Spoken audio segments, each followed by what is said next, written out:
things. Let's get things kicked off. Introducing your prediction hosts. We have Royal Flush and Crazy Kaylee. How you doing, Flush?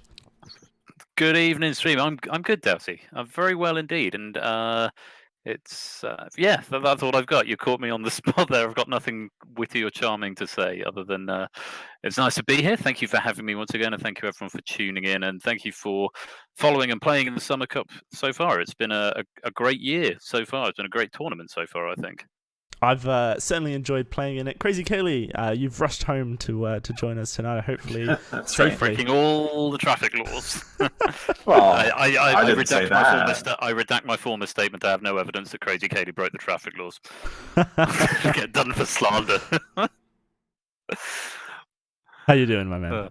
I'm doing well. How about you guys? I'm ready to finish off these predictions. Yeah, well, absolutely. We should definitely finish them off. But before we actually finish them off, we have to, I suppose, review them, see how things went with the group stages, and see if everybody got things right, which obviously is I'm pretty sure I didn't.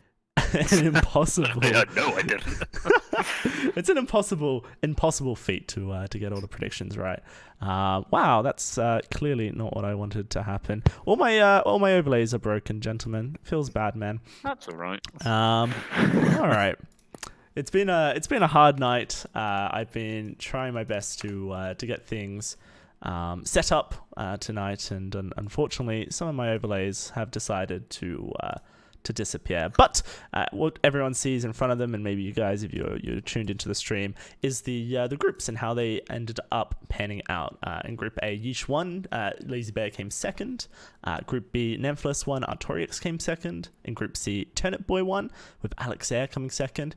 In Group D, Infamous Stroey won, and JY came second. E, Frosty surprised us all, taking first place. And Bit Banding Pig came second in that group. And then also equally in Group F, I feel like Belial, huge upset to defeat Pops in the final round. Yeah, he's doing well. Group G went as I expected. Yerund took first. Pofke came second, defeating ML726 in week 1. And in Group H, potential upset there as well, as Catnip comes first and Rio comes second. Flush, unfortunately, dropping to him in week 3. So those are the groups. We knew it was possible because we knew Rio could get real scary real fast, for sure. He was.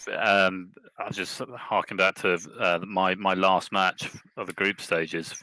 I've gotten used to not getting through the group stages of the Summer Cup. I think I've only done it twice in 6 years. But he came out the gate storming when we played Ballroom, and I think I ended up getting.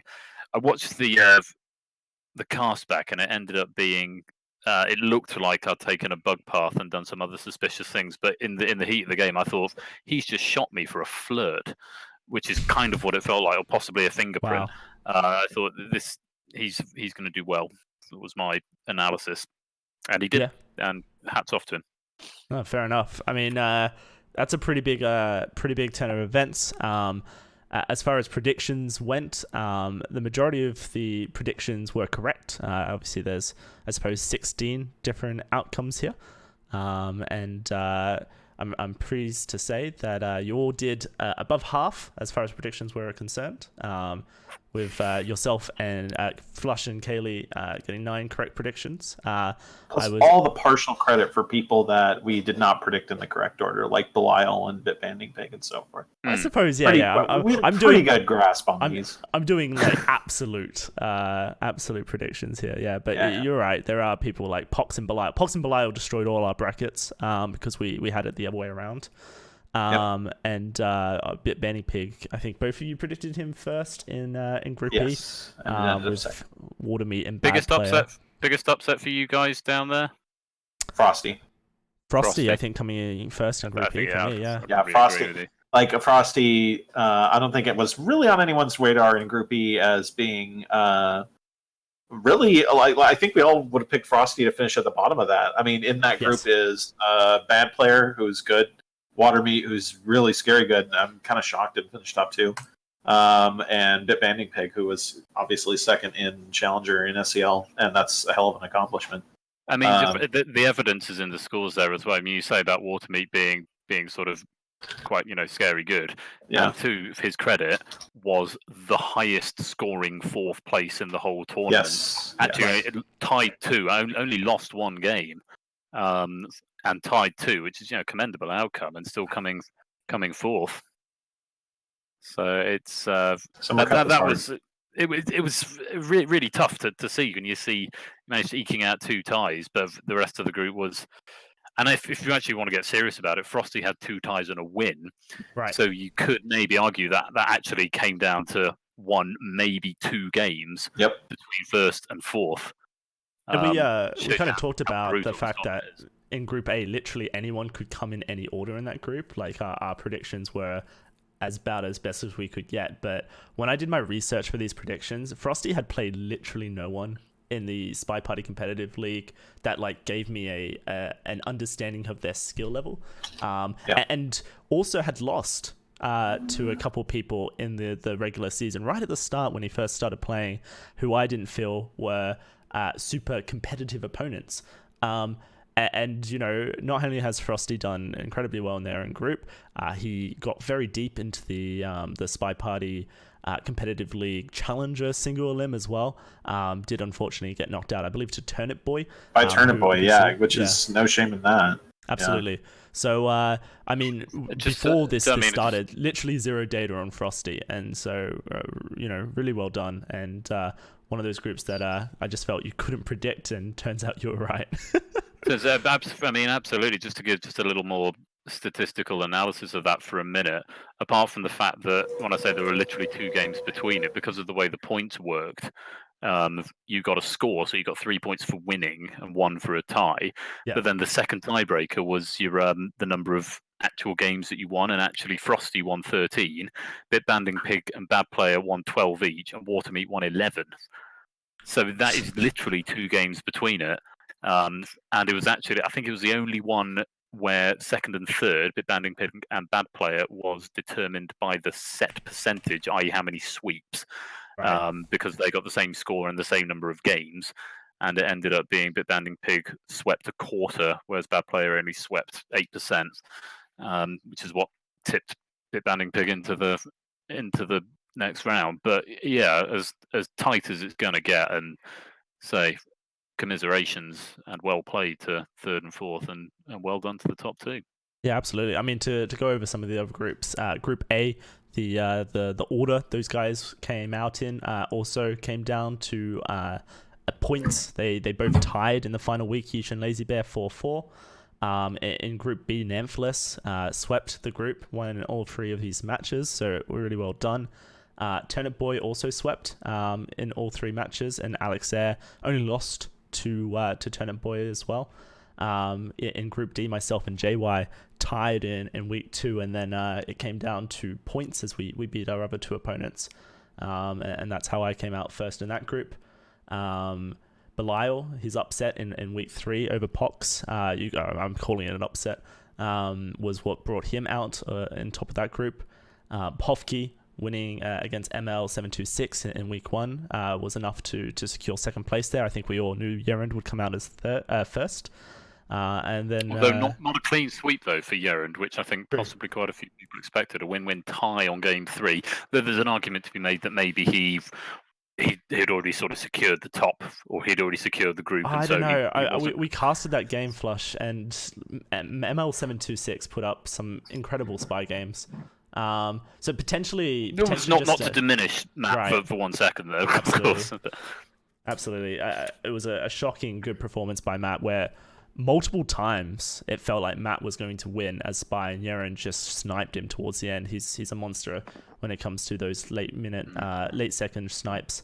And then obviously Group H, we talked about it in week 3. Ryu with the win over yourself flush was enough to put him out in second place. And Catnip did her best to sweep the group, unfortunately tying against I believe Emla Bella. So there was an interest, because I watched that match live, there was an interesting point on that game that if one were wanting to look into detail about it, it was just quite an interesting quirk about there was a in game. I think Catnip had gone 4-0 up or 3-0 up. I think she was 4-0 up, Right. and Amlabella was in on Spy and had 4 missions done and like 72% flirt and over a minute left, and there was a power out or something, although there was a cut in the game. And there was a little bit of chat going on as to whether that was to replay the game, and I sort of stepped in and I said there was no, and I think it was agreed by the other people who were watching, there was no situation where, and that was the other thing, Amlabella was low lit. There was no situation where Amlabella did not win that game, and so I think I said that's Amlabella's game. Okay. And from there they pulled it back and tied it up. So there is maybe an interest if you want to sort of look into it. Catnip had already secured the group. Yep. But you could argue maybe was there a little bit of tiltage going on there, which is quite interesting to look at. That's worth noting, especially as the group or the knockouts do develop, because we're moving into single elim now, and mentality is all that matters really in keeping yourself above float. Let's quickly go over the knockout stage format. Obviously, we have the prize pool, which we've talked about in many times throughout the weeks of broadcast. $100 to first place, and then 50 for second, 30 third, and 20 for second. Of course, donated by BRS Kayla and lovely hosts here, Crazy Kaylee and Royal Flush. So thank you very much, gentlemen, again for your contribution. But the map pool changes at this point, doesn't it, Flush? Yeah, I suppose that's where I step in a little bit, isn't it? Why not? It makes sense. Someone who was a professional caster might have actually had the thing pinned up for himself to read what the map pool is, but actually I'm just going to have to very quickly skim through the Discord to find it here. Yeah, sort of. Okay. So yeah, round of 16, and this is one of the things that's always been kind of quirky about the Summer Cup, is that I've always tried to get the group stages to be as straight, if you like, as possible, as balanced in terms of the maps that are selected and the meta on the maps. I've always tried to keep it quite balanced, and then I've always tried to sort of shake up the second round a little bit, because if you're both playing as the spy and the sniper, there's no reason to not have a bias, because you both can have a bias in both directions, if that makes sense. So historically, what I used to do, I think I used to change ballroom to any 4 of 7, and or any 5 of 8 rather, and I think I used to change courtyard to any 4 of 6. So just slightly shift the balance towards either the spy or the sniper. Just to mix it up. That's what I've done in the past, and it's always been quite interesting to see how people follow on from that. I haven't really done that this year.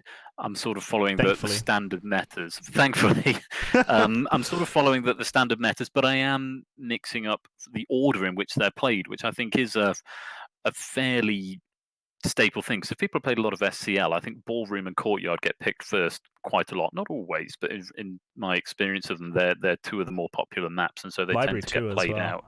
Yeah, and library as well.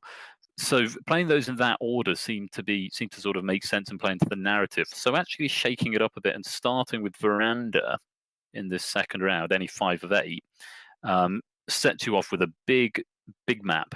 And I think I don't know if I would say Veranda is easier for the spy than ballroom is for the spy. I would say ballroom is probably easier, but that's possibly because I favour it, and so I'm slightly biased. I think most people would agree with you that ballroom is probably slightly more spy favored than. Well, that's probably not accurate. Let's say slightly less sniper favored than Veranda. Yeah, and because you've got all that open space, I think for the sniper to cover it sort of can feel, I think, a bit more spy favored. But actually, the spy's got the extra mission to do. I actually played it in my SCL Hazard match for the first time in ages the other day. And forgot how much ground there is to cover in it. But anyway, so kicking off with Veranda any 5 of 8, and then what I've actually called regular pub on the Discord, which was the old Right. name of pub back when Showing there all was Steam regular pub and users crowded are pub. like, So what's a regular pub? That's 4 out of 7. I've never seen 3 out of 5 before.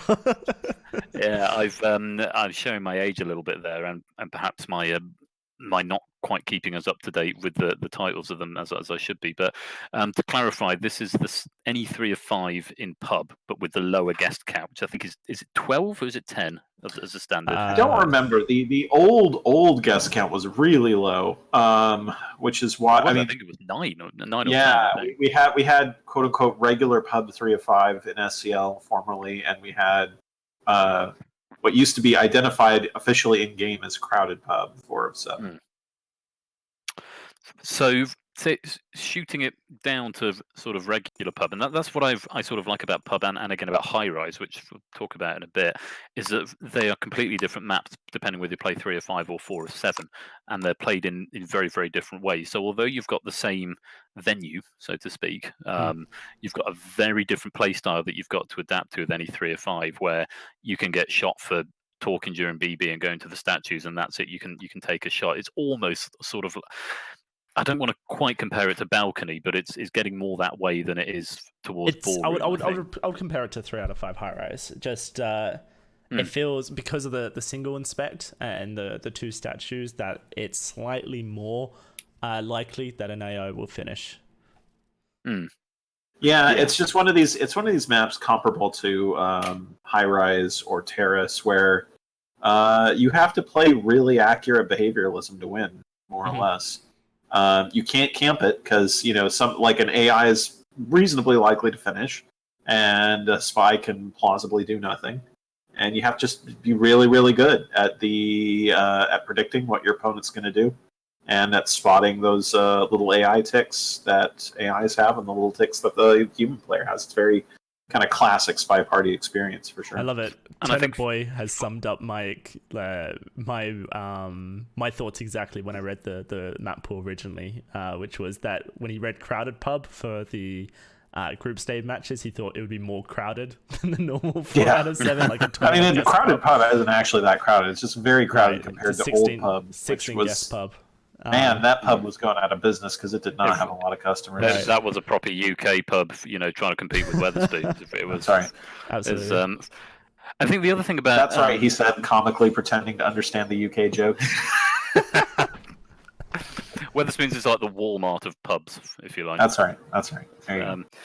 Any 3 of 5 pub. The other thing about it is that if you've gone behind on veranda, or if you've got a bit of an itchy trigger finger, it's one where you've got to sort of balance your sense of patience with a sense of how is your other person playing. So you've only got one of the map to get into the mindset. And actually, if you're happy to let an AI hang themselves or try and fray, I think here's a prediction outside of the prediction. I think we're going to see a lot of frames or attempted frames in this map.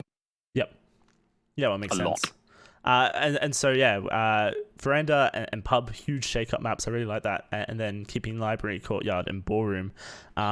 Instead of playing all games out like we did in the group stages, there's no need to do that. There's 5 games to be played, and if you get 6 points, you win. However, if you don't manage to reach 6, you tie 5-5, then you go into extra time, Royal Flush. Yes. Now, extra time. This is where it started. The idea that it was based on the FIFA World Cup, European Cup, is that this point that rather than having a sort of just one extra. I know SCL when SCL overtime maps and things came into play, I found them incredibly complicated because I'm used to simple rules in sporting tournaments, and I'm used to World Cup systems where you play the amount of time that is prescribed. If there is a winner, there is a winner. If there's not, you have extra time, and then you have penalties, which in the World Cup, penalties always seems slightly arbitrary.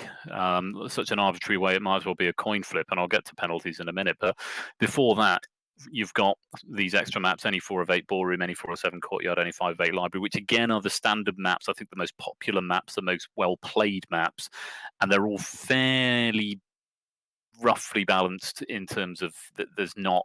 I mean, obviously, there's always scope to frame, but it's not a really obvious frame like an any 3 or 5 pub, for example. So it just sort of lengthens that match a little bit. And it's not a golden goal extra time, though. So if you get 5-5 at the end of main time, you then have to get 4 in extra time. So it's not a case of if you then sweep ballroom, you've won. If you go 5-all, and then you are then into extra time and you play extra time until you've played all 6 of those. And if you've still got a tie and it ends up being 8-8, well, then we get to the exciting part, which I'm hoping you've got another slide for. Of course. Go for it. Tell us about it. So the penalty shootout had to be, and this is the first time it would have come up, the balcony map, because it's as close to a penalty shootout in that it's a sort of almost arbitrary who is the better player. Yes, there are players who are particularly good at balcony, particularly in the olden days. There were people who were very, very good at balcony. Sudden death is also the alternative. Nanthalus has just said the alternative name for balcony. It's always been balcony, any 2 of 3, and it's sudden death, so it's first to go 2 ahead. And I think, Dowsey, you've said you've played some mock matches. Yeah. I've been practicing for this all week, and so considering Yerund is on the other side of the bracket to me, I felt he was him and like Yeesh and people like that really good opponents, because they're like my predictions potentially to get really far into the tournament. Yerund and I, our first scrim on this this round of 16 map pool, we tied 5-5. Pretty sure it went snipers all the way through the regular map pool. Then we went into extra time where I won on ballroom and then he won on courtyard as spy. So we tied it back up. Couldn't find a spy win on library. So went through the extra time tied up. So at that point we're 8-8, 16 games have been played. And then sudden death, you have to get a point, so 2 points over your opponent. So you have to win 2 rounds consecutively.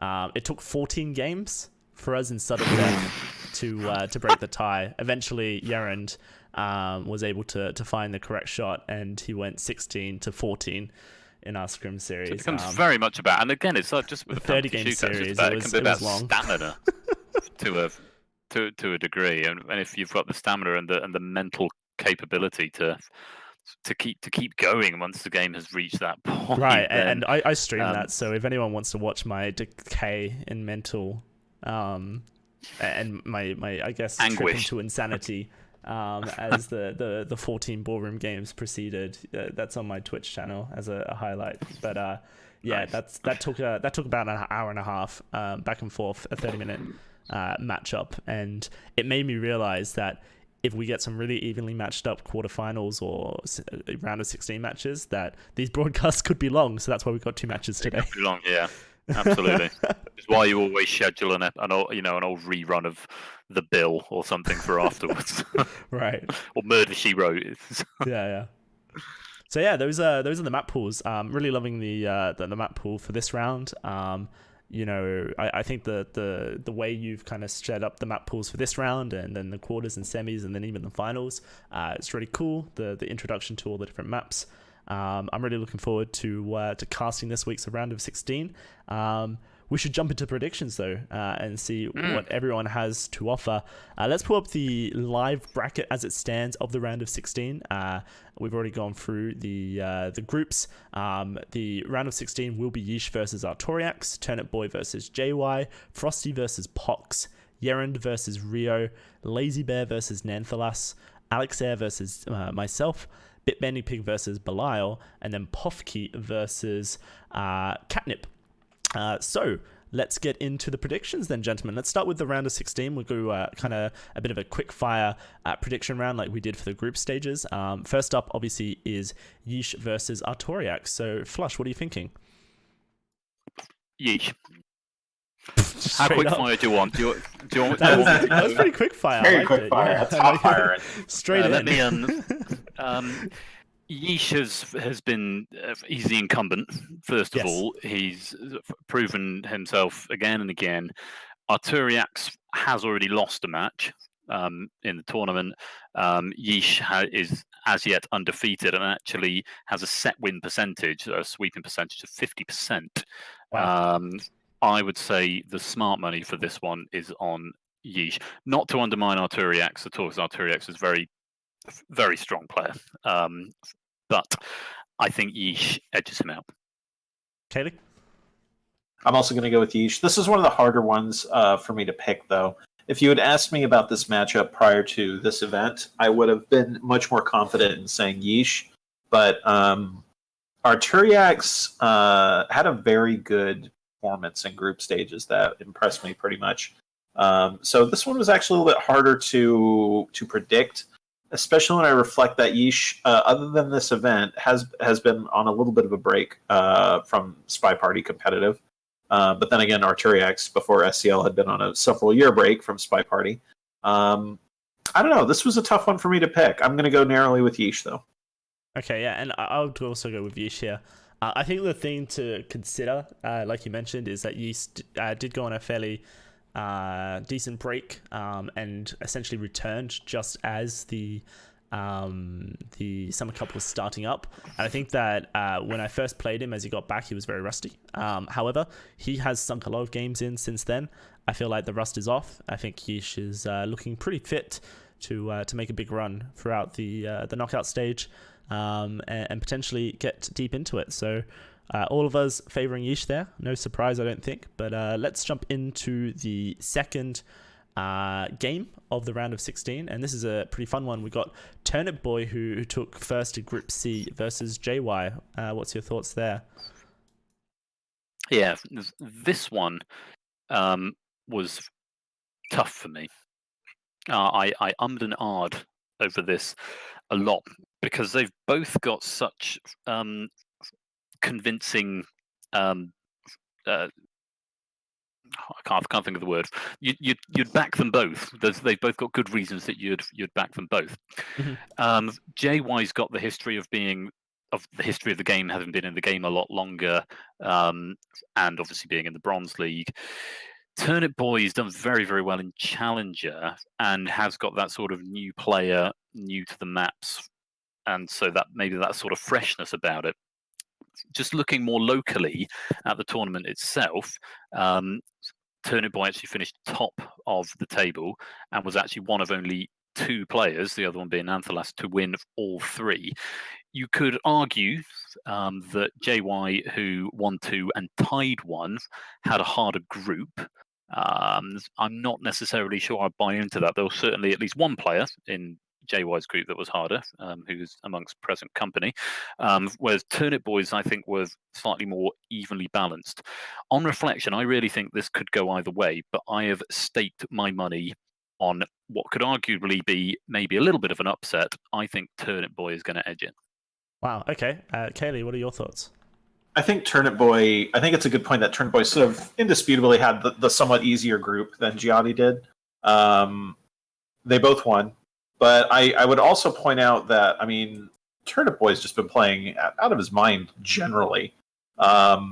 Here's a list of people that Turnip Boy has beat to get to SCL semifinals, where he is right now. He beat Belial, who is in the top two of his group, beat Frosty, who won his group, beat Ryu, who did Ryu make it to top two?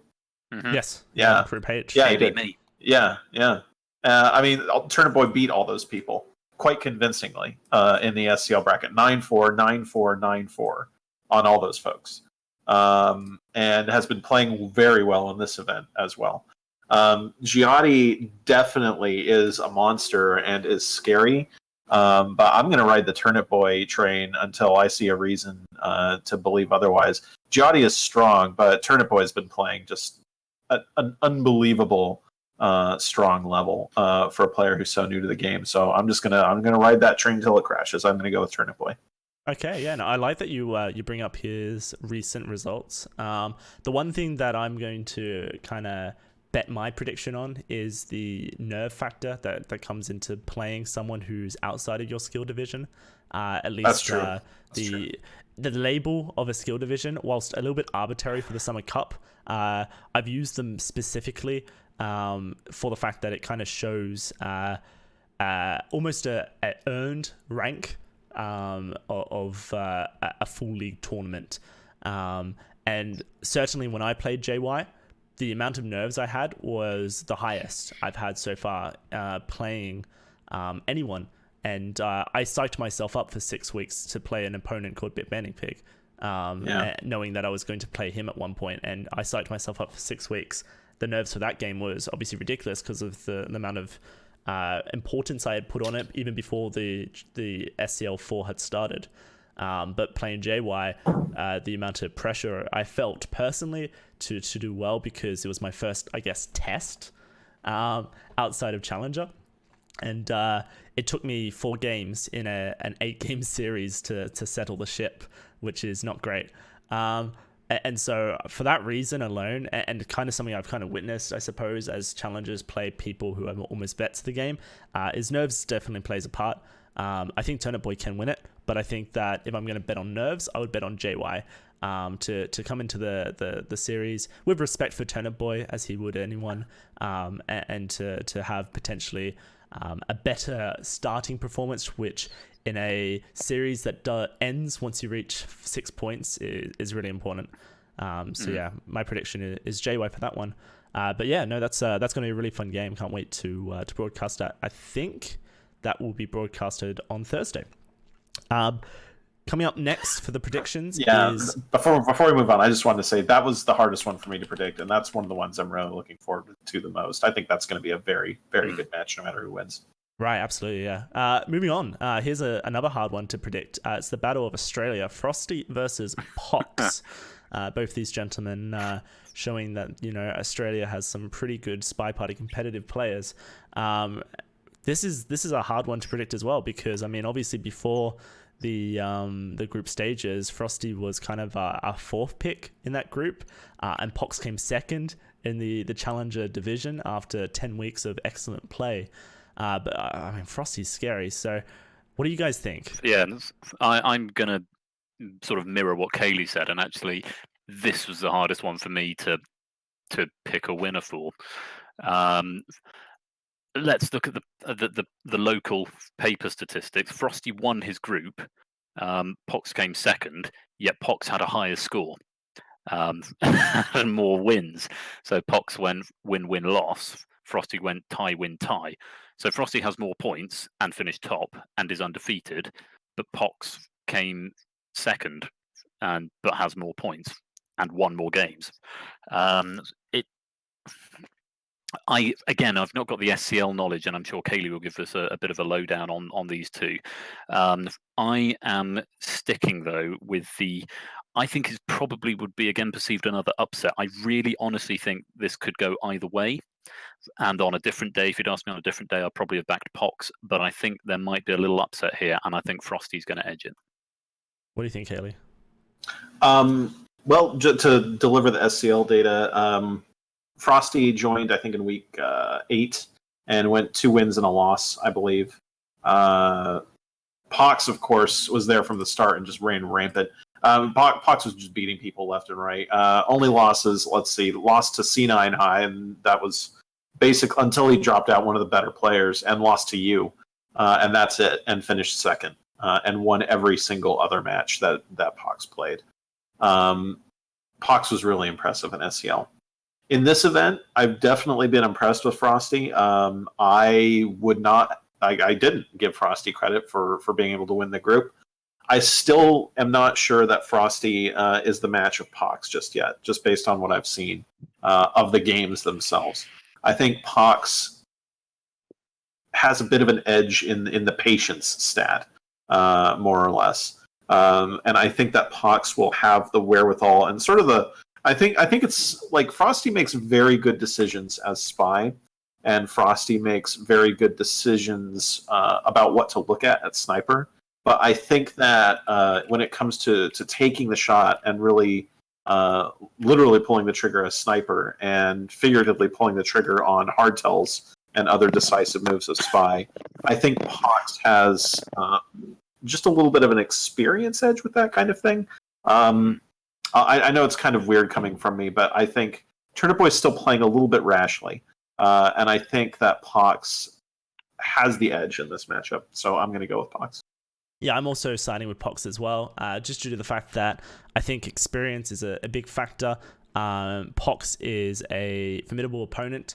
However, obviously Frosty has had a lot of great experience recently. Perhaps that's enough for Frosty to edge a win here. This is also going to be a really exciting matchup. Could go either way, and wouldn't be surprised to see it. We'll just add something here about the whole crossing with the SCL. It's really useful to have the SCL data. But obviously SCL is a slightly differently functioning tournament. A, it's longer, and B, it's not a static map pool, whereas this is a static map pool. So just to throw into the balance. That's also a really good point, is that, you know, everyone will be playing Veranda into 3 out of 5 pub, into library, into courtyard, into ballroom, and then obviously the extra time in sudden death map pool if necessary, unlike SCL where you can choose your own maps. And that's quite interesting, because like my statistics for SCL4 over the 10 weeks, I had something like an 80% win rate on Sniper, 55 as Spy, and it's almost flipped in the Spy, Summer Cup. It's now 65 Sniper, 80 something Spy, which is kind of crazy. But I feel like because I knew which maps I was playing, I got to practice the Spy of them an immense amount, and it allowed my for me to flip my statistics a little bit, which is quite interesting. I think everyone else has really improved their Spy on those maps as well. So yeah, let's move into the next one. This is another fun one. I mean, they're all great. Yerand versus Ryu. This is. I think we've got a clear winner potentially for this one, but again, what are you guys thinking? I mean, obviously the smart money's on Yerand, and my money's on Yerand as well. But I just think this is going to be Rio's play style is a little bit. I think it's probably slightly more erratic than, say, the caliber of player Yerand will have played in SCL. That doesn't distract us from the fact, though, that Yerand is an exceptionally good player and also went win-win tie in this tournament so far. 15 points. I think the money's on Yerand, but I would privately, there's a little part of me that does want Rio to win it. I think he probably won't, but I would quite like him. I mean, to. everyone wants the underdog to do well, right? Not that I have any ill will towards Yerand. He's a great player, and we get on. But maybe there's something particularly personal about this, because Ryo's the guy who took me out maybe a little bit. So I've got a little bit of extra underdog spirit backing Rio there, who have now called 3 different pronunciations of the name in 3 different words. But I think Yerand will win it. But boy golly, I hope Rio gives him a run for his money. What do you think, Kaylee? I think it's Yerand. Without any disrespect to Ryu, who played really well and came out of it and played the last 5 weeks of Challenger and crushed it. Yerand is really good. So to a certain extent, in the lower divisions of SCL, it's a little bit fluid, and people who are in Challenger might be better than someone who's in Bronze or whatever, right? Like you, for instance, you're probably not an Iron player, even though that's ostensibly where you're going in next season of SCL. You'll probably end up higher than that. But that's your official ranking. But that's probably not where your skill actually is. Once you start to get up a little bit higher in the SCL divisions, it starts to get a little bit more reliable. Starting probably at around high bronze or silver. And silver is where Yerand is, and Yerand is the silver champion easily this season. I'm pretty sure have we casted that match yet?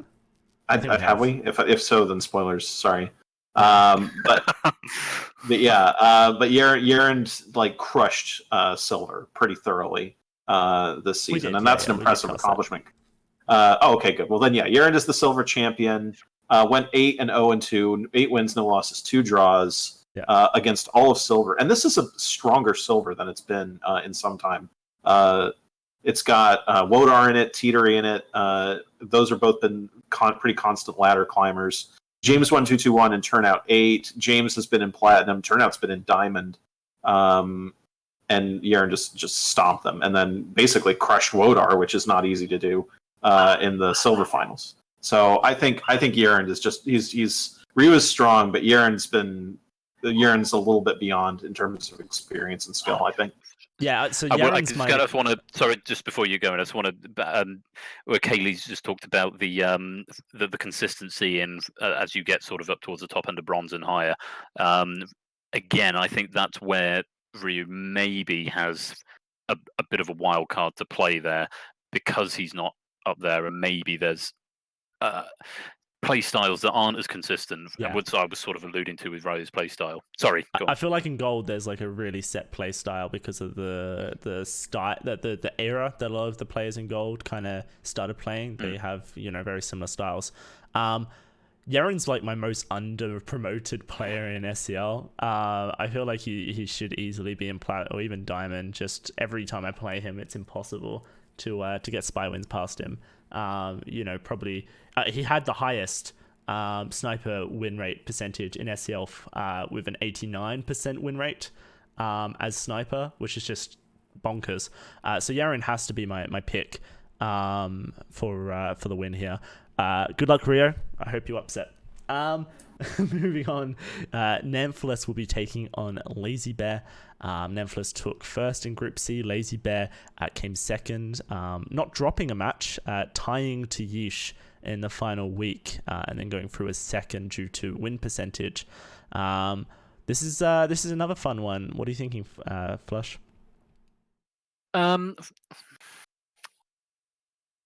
Again, I think Namphalis wins purely based on experience and time in the game. I say, as a look on paper, Namphalis is a stronger player. He's done better in the tournament so far. He's, say, one of two to get 3 wins and a 58.3% set win, rivaled only by Turnip Boys, and not in an easy group.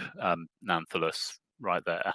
But likewise, Lazy Bear has managed to, eke out no losses, only tying with Yeesh, who is, say, the incumbent and surely one of the hot favourites to win the whole thing.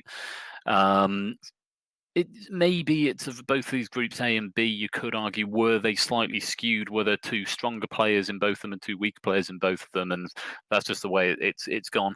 I think he'll give him a run for his money, because what I've seen of Lazy Bear is that it is a strong player. But I don't think he's as strong as Namphalis. I know, Darcy, you and I had a conversation earlier, which I'll let you talk a bit more about how Nan plays, but I'll leave that to you. But I think on this one, I don't think there's an upset. I think the safe money here is on Namphalis. Kelly, you might be able to bring some SCL stats into it, because Lazy Bear's on a bit of a tear. Oh my god! So Lazy Bear is I don't know if we've cast the Challenger semifinals. We haven't. But I'll just spoil it anyway. Lazy Bear's through to the bracket finals, and did not get a bye, so had to win 1, 2, 3, 4, 5 games in a row to get there, and beat Walyard. So the weakest game was probably his round 1 game against Walyard, who finished near the bottom of the Challenger bracket. Then crushed. It's hard to 9-0 anyone in SpyParty, right? Like if I went against someone with 50 games, they'd probably get a win or 2 off me. But Lazy Bear 9-0'd Moon, and Moon wasn't bad. Beat Saren, who had a very strong season. Beat Pofke, who's in this event, 9-3, which is impressive. That's a big upset for me. And Lazy Bear had the better, I guess, SCL Challenger regular season, but still, Pofke's a lot stronger now than they were at the beginning, right? Well, yeah, and then Lazy Bear went through Chef. Chef is not in Summer Cup, but I can assure you that Chef is a very, very, very good player. Mm-hmm. And was I believe, 3rd seed in that bracket. Yeah. So Lazy Bear through to the SCL Challenger bracket finals. Very strong performer. Now, on the other hand, you have Namphalis, who SCL-wise is in bronze. Have we cast that one? I think we have cast that one, haven't we? I believe so. I think we've casted the bronze final, for sure.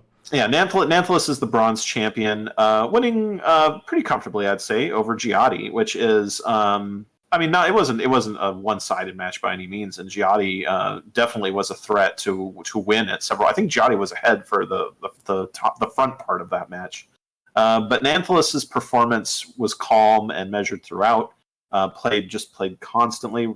Really good SpyParty, very consistent, very good decision making, and capped off a really good regular season campaign with just a solid win in the finals. So. Nanthalis, the bronze champion. Another tough one here, and it's to know this, we kind of need to know, and this event will help us figure out how strong some of these challenger folks are compared to the people who've been in SCL a couple seasons or so. So I think that Nanthalis is going to win this, but that's very tentative, and I don't know. I don't have as much confidence as I do in, for instance, Urine versus Ryu. I think that Lazy Bear could definitely pull this out. Yeah, absolutely. I think map pool potentially will come into play here due to the fact that you can't pick it and you can't ban it. Lazy Bear is on a tear, and I didn't predict Lazy Bear to get out of groups, which I feel so stupid for, because so Lazy Bear I know is Zevs, due to the fact that on Twitch, and that's the main communication I have with Lazy Bear, his name is Zevs. So Zevs in the chat, you can say hi to him. But for whatever reason, I don't associate Lazy Bear with Zevs at all. And so they're two different people in my head, even though I know that they're the same person. And so I didn't even think about it during group stages. And it just feels like every time I reflect on it, I'm just like, that's such an obvious, like he could even be Yeesh, and almost did. So yeah, I kind of feel like I need to make up for that. And I'm predicting Lazy Bear to beat Nanthalis here. Flush is sighing here because he knows full well that also the winner of this matchup plays the winner of my matchup, which we'll talk about in a second. And so I wasn't sighing, I was actually vaping. You're vaping. But it sounded like a sigh. If Lazy Bear beats Nanthalis, then the winner of my matchup will play Lazy Bear, and I would much rather go up against the challenger I know than the Welcome to Silver Nanthalis, who was just so scary. So we did have a little conversation that it's maybe a little bit of wishful thinking on your part, but yeah, no, potentially, but I do think that that's a result that 100% could happen. So let's move over to said matchup. Myself versus Alexair. I took Group D. Alexair came second in Group C. What are you thinking, Royal Flush? I think this is probably one of the easier ones for me to pick. I think this one's you. I think this is a Dowsey win. Again, not to diminish Alexair's achievements. He's got 2 wins, of which 14 game wins and a 41% set win. Although you've got comparatively 2 wins and a tie, 17 game wins and a 58.3% set win, which is matched only by Nanthalis. So you're more likely to sweep. I don't have enough information about Alexair other than what he's done in this tournament, which was commendable and well played. But based on what I have seen of you and what I have seen of him, I think you edge this one out. Kaylee? Yeah, without disrespect to Alexair, who had a great Summer Cup, I think this is the easiest selection. It's got to be the Drowy Man. Just too strong. Way too strong. I mean, aren't you in the top 10 of the leaderboard now or something silly like that? Oh, I wish. I'm so close. No, where are you? I'm 7,000, 700 games. Yeesh is definitely going to be the 11th person to hit 10k games, but I'm betting I become 12th. That's my goal. So you're not quite in that top 13 yet, or whatever it is, where you don't have to scroll down even to see the person. But you've played so many games. There's a lot of people. You started in April, man. Yeah. 4 months so ago, I don't know. I think it'd be impossible for. I mean, no one has played that many games in that short a time, straight up.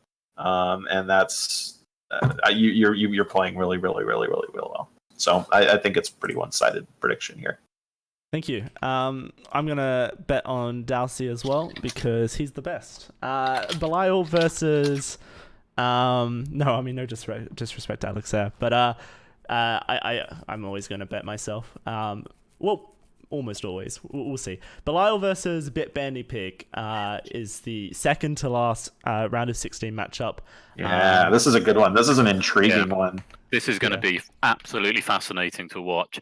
Belial had a shakier start into the tournament, tying it up with a Bear Raw who hasn't progressed. But after that has been more consistent. Bitbanding Pig has done the triple. I got a 1 and a loss and a draw, eking out a 25% set win, 12 game wins out of how many? 8, 16, 24. So exactly half of the games Bitbanding Pig won, 12 out of 24, 25% of the sets. And 1 loss tie. I think it's going to be great fun to watch, but I think Belial is going to win it. Kelly? It depends kind of on whether you go by older results or newer results. If you go by newer results, you should probably pick Belial. But I mean, just based on what I saw from some of the older games in Bitbanding Pig, I think there's a lot of really good game knowledge there that's going to see him through. Very narrowly here, I'm going to go with Bitbanding Pig. Yeah, I think I'm betting on more recent results than past results. I think Bitbanding Pig continues to be a solid rock of good SpyParty sniper and spy play. However, I think that Belial has been grinding hard recently and grinding well. And for that reason, he's my pick to take this matchup here. And then the last matchup, it's the Battle of Lithuania. Catnip versus Povki here. The Lithuanian Championship. Yeah, that's right. Yeah, absolutely. Really fun. This is one that I think is really hard to predict. Oh, how I ummed. Oh, how I ahed. And I backed and forth between these two. Obviously, I played Catnip in group stages. I know how strong Catnip is. Let's just look at the results. Povki's got win, loss, win. Catnip's got win, win, tie. Catnip, I don't know why I'm sighing like I'm thinking about it. I know who I've predicted. Drama. The thing that I'm taking away from it is that I think Catnip is probably less consistent. And this is matched up by the fact that Povki had slightly more game wins, 16 against Catnip's 15 in groups, despite coming second. Catnip had the highest score, but Povki actually won more games and had a 50% sweep win. So half of the sets Povki swept. I think Povki is probably going in. I get the impression Povki will be less affected by nerves going into this game. And by a hair's breadth, I think I am backing Povki in this match. Ooh, okay. Kaylee, what are you thinking? I'm going to sort of echo what Flush said. I'm going to say this. I think that Catnip's best is just better than Povki's best. And I don't think that's particularly close right now. Catnip's been playing a long time and has been grinding plenty. I think that when she is playing the game she wants to play, is right up there. Is a very, very, very, very strong player. That said, I agree that she's probably the less consistent player versus Povki. Is she always at her best? Probably not. Catnip can get tilted. We saw that happen to her a little bit early on in the season in SCL, I think. Catnip can tilt, and when Catnip tilts, you don't know what you're going to get. Sometimes she still plays really well, and sometimes she doesn't. But I think that that problem has been becoming less and less of an issue for her, and especially in this event, she's been improving that consistency a good bit. And again, even with or without that, I think that there's still a skill gap between her and Povki. And I'm not sure it's necessarily going to take her playing at her, at 100% to beat Povki. Povki, again, no disrespect to Povki. Povki is a very, very good player who did extremely well in Challenger, but I'm not sure that he's there with Catnip. Not yet, anyway. So I think it's possible that Catnip loses this match. This isn't the most one-sided prediction that I have, but I think Catnip's going to win it, and I'm fairly confident in that. Not 100% or close to it like I am with some of the predictions here, but I'm fairly confident in it. Well, thankfully to anyone who's umming and ahhing, this will be one of the matchups we're going to cast very shortly tonight. Thanks for sticking around for the predictions. Right. I think I have to echo Royal Flush's sentiment of tilt, and just call back to the week 3 match against Emla Bella, which I think was just so heavily favored in Catnip's favor. And one call that went against her from a tournament point of view, and Emla Bella mounted a giant comeback to bring it back to tie 4-4. One mess up from Catnip, and I think she gets inside her own head. I know that feeling. I do it myself. And it's really difficult to battle from. Pofke, on the other sense, I think has very strong mental fortitude. From the games I played against him, it doesn't matter how far behind he is, he always puts up a really good fight.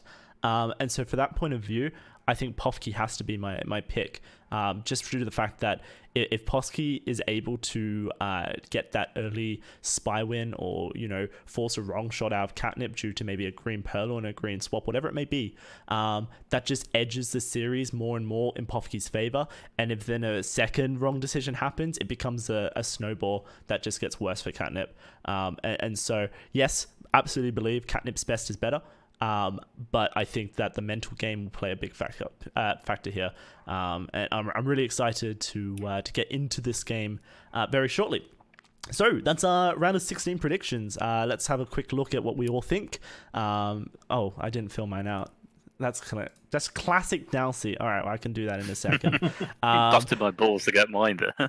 Well, yeah, I forgot. While you're doing that, we can tell you about ours. Yeah, absolutely. I mean, most of them look fairly similar, but there are a couple that diverge here and there. What do you like? Do you guys have any further things you want to talk about for the round of 16? I don't think so. I think that's summarized it pretty much for me. Yeah, okay. I think there's some games in there that you think there's a clear favourite, but there might be a little upset, but it's not likely, maybe. And then there are some where that's going to be a good game. That is going to be a good match to watch, and there's at least half, if not more, of those are in that category of who's going to win it. I don't know. They're all going to be great to watch. Just to follow up with that, of course they are. Any sort of high-level quality SpyParty play is always great fun to watch. But yeah, I think there's at least half of those matches are going to be real nail biters. All right, so to go through the rest of the bracket as quickly as possible, I think we should just glance over the rest of our predictions. I had you guys fill out my little spreadsheet, and then I converted it into this beautiful graphic. So flush on screen is your entirety of the bracket from quarters onwards into the finals and bronze match. What do you want to highlight here? Yeah, after actually the round of 16, I think it's actually slightly less controversial, maybe. Yeesh, I think, beats Turnip Boy. Yeren beats Frosty. I think Frosty is probably one of my wild card ones to beat Pox, but I don't think his luck lasts him until the semi-finals. I don't know what maybe you'll be able to give me some more information. I don't know what your history against Nanthalus is like, but I've seen Nam play, and I think he beats you in the quarters with the greatest of love and respect for you. And Pofke again, that solidity and that consistency of fortitude of mind, I think edges him into the semi-finals, where we end up with a Yeesh Yeren semi. I think, if memory serves, Yeesh Yeren was last year's final, last Summer Cup's final. And Yeesh won the day, and I think that is going to be the same again this year. I think Yeesh is going to win the day against Yerend and go into the final against Nam, who is going to beat Pofke there, and we're going to end up with Yeesh winning 2 years on the run, Nam the last taking silver, Yerend taking the bronze, and Pofke getting consolation 4th place. Cool. yeah, I think that bracket is very similar to the majority of community predictions I received. Let's slide over to Kaylee's bracket here. What are your general thoughts here, Kaylee? So I agree that Yeesh beats Turnip Boy. Turnip Boy's been playing really well, but Yeesh is Yeesh. I agree that Yeren beats Pox, which is kind of the easiest game to predict there in the round of 8. Nanthalus versus Dowsy is kind of the hardest one, in my opinion. That's a tough match. In the end, I've seen Dowsy play a lot recently, and just too good. And I'm now inventing 10 new divisions that you have to climb before you can get to Diamond, because I don't want to play you. And I don't know, just been playing too strong recently. I'm going to give that one to Dowsy. And then I have Catnip, of course, in the quarterfinals there versus Bitbanding Peg. And I'm going to give that one to Catnip. Then we go to semis. I have Yerend winning the rematch from last year's Summer Cup. Yeren's just been playing more constantly and has improved a lot over the past year, very clearly. In game 2, again, Drowy too strong. Going to give you the victory over Catnip in the semifinals. For the third place consolation match, I have Yeesh beating Catnip, and that's another match that I'd love to watch because I think that'd be a close one. I'd have Yeesh winning that one narrowly to finish third, and Catnip getting the $20. And then for grand finals, I have Yeren versus Dowsy. Or excuse me, no, the other way around for Yeesh versus Catnip. Sorry, I switched it. Catnip narrowly edging Yeesh, and Yeesh getting the $20. And then finally, grand finals, I have Yeren versus Dowsy. That should be another barn burner, but again, I think Yeren's getting up there to be an elite player. So is Dowsy though, so I don't know what happens there, but I'm gonna trust in what I've seen recently from Yeren, which is like really strong performances against really difficult competition. So I'll give Yeren the Summer Cup championship. Yeah, cool. And here's my predictions for those who care as well. I think Yeesh beats JY. I think Yeren beats Pox. I will beat Lazy Bear if he does make it through the quarterfinals, but I guess to talk in the possibility that Nanthalus does go through. We've only played each other once, and we played Bug Library, where we had to try and get a bug past each other, and many helicopter bugs happened. And that's it. So there's no real data to compare. I think that'll be a really tough series if I do go up against Nanthalus. One that I would hope to win. Pofke versus Belial, I believe Pofke will win. And then in the semis, I take Pofke, and Yeren upsets Yeesh, the previous result. I think Yeren's just got too good over the last year, and he's super scary. So in the final, it would be myself versus Yeren, which I have myself winning on my bracket. That's such a lie. I actually believe Yeren will win. I don't know. I'm on autopilot right now. Yeren beats me every time. And so ignore Yeren's what I've just got too there. damn good. He's so good. Yeah, He's so good. You can't win a spy against him. It's frustrating. Yeah, no, Dowsy, it's if true. you leave down as your winner's prediction there, then we have 3 predictors and 3 different winners predicted. Ooh, that's true. Okay, well, yeah, no, that's possible. No manufactured drama, only objective fact. No, I for whatever reason I've put myself in. I genuinely believe Yeren's better than me and will beat me if we were to play in the finals. So Yeren's my pick to win. I would come second. And then in a Pofke Yeesh bronze match, Yeesh is my favorite to win that. And those are my predictions for that. So yeah, that's pretty cool. I'm glad we got to do this. A lot of fun. I asked for the community predictions. I don't have any fancy graphics because I ran out of time. So you're gonna have to just deal with a display capture, which I clearly haven't stretched to fit my my monitor here. 1 second. Ooh, baby, there we go. So here's the community responses for first place in a graph. 38.5% guessed or predicted I would win. With a whopping 46.2% predicting Yeren would win, and then 7.7 split between Yeesh and Nanthalus taking first place here. So only 4 people made it into the community predictions, and Yeren is the favorite there. In second place, I guess you kind of expect the same 4, but it's myself coming first, I suppose, for second. with Yerand being the second big prediction. So I guess anyone who predicted Yerand first, then predicted me second, and then vice versa. Nephilus though has a bit more of a showing here, 15.4% for second place, and then it's Yeesh and JY who creep in with one vote to come second. Frosty's got a massive chance. Is that Frosty 38.5? No, that's myself. There's multiple colors. It's just a similar color. Colors. Yeah, similar color. That's very. Yeah. For third place in the bronze match, Yeesh has an overwhelming 46.2%. Yerand shows up with 23.1%. JY 15.4%, and then Turnip Boy and Catnip join the fray here, with people predicting them to come second as well. And then in fourth place, look at this, a giant 38.5%, but you won't guess who it is. It's Pofke, who most people have for their fourth place here, and Catnip joins him as the most predicted fourth place participant. And then you have Turnip Boy, Pox, and Nephilus showing up here for fourth place. So Pofke and Catnip really showing up huge. A lot of people think they'll make it to the bronze match. I also asked for a bonus dark horse prediction. This is anyone that you think could win it, but you don't feel comfortable putting in your top four. Is Checker number one? Wow. Yeah, no, I didn't have him as an option, but I'm sure if I did, I would get so many meme results. And we have three people who people have predicted to be their dark horse. Pofke, an obvious choice here.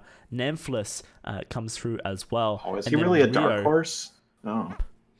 Yeah, Rio comes through. I didn't ask you guys to do a dark horse. I was going to put you on the spot. My dark horse would be Turnip Boy by a long shot. Like, I think Turnip Boy... Like, what if Turnip Boy just, like, wins? Like, just straight...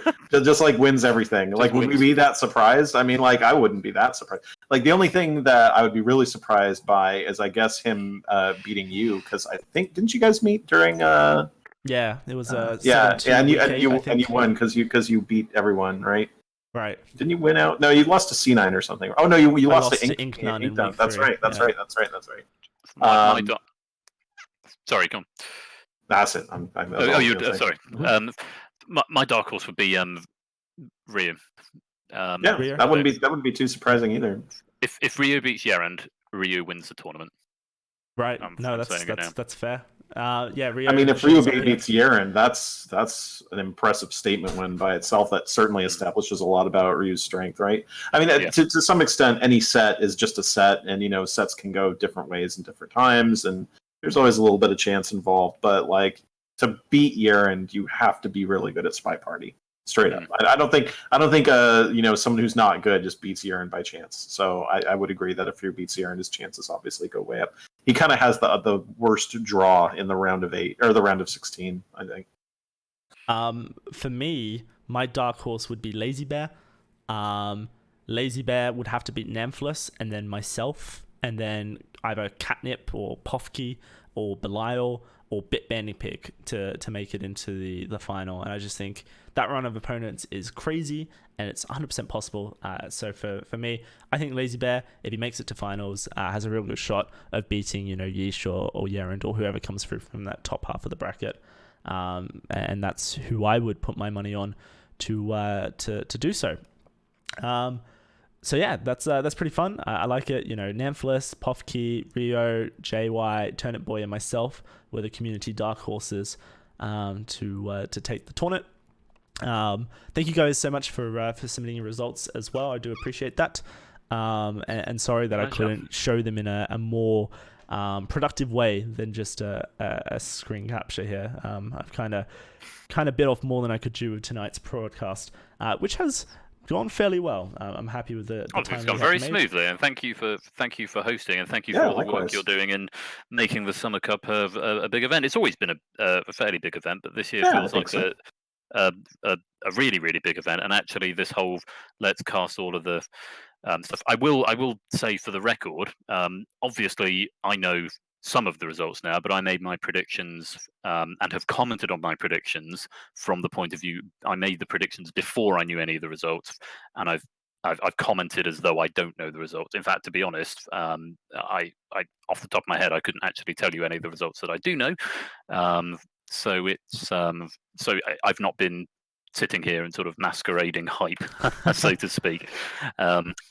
So yeah. But thank you, Dowsy, for all you're doing for the Summer Cup. It's been, and this whole let's stream the results live is really exciting. And I think testament to that is that we've got 43 people watching right now who are probably champing at the bit to watch some games. Yeah, let's absolutely. get them to it. Let's let them do that. So yeah, we've got Yeesh versus Artoriax and Catnip versus Pofsky coming right up. We're going to take a short, 2 to 5 minute break to get Nephilus in here, get things set up. Please stick with us. I know that took a long time, but when we do return, it is going to be SpyParty action coming at you live. Can't wait to get into this. We'll see you in just a sec.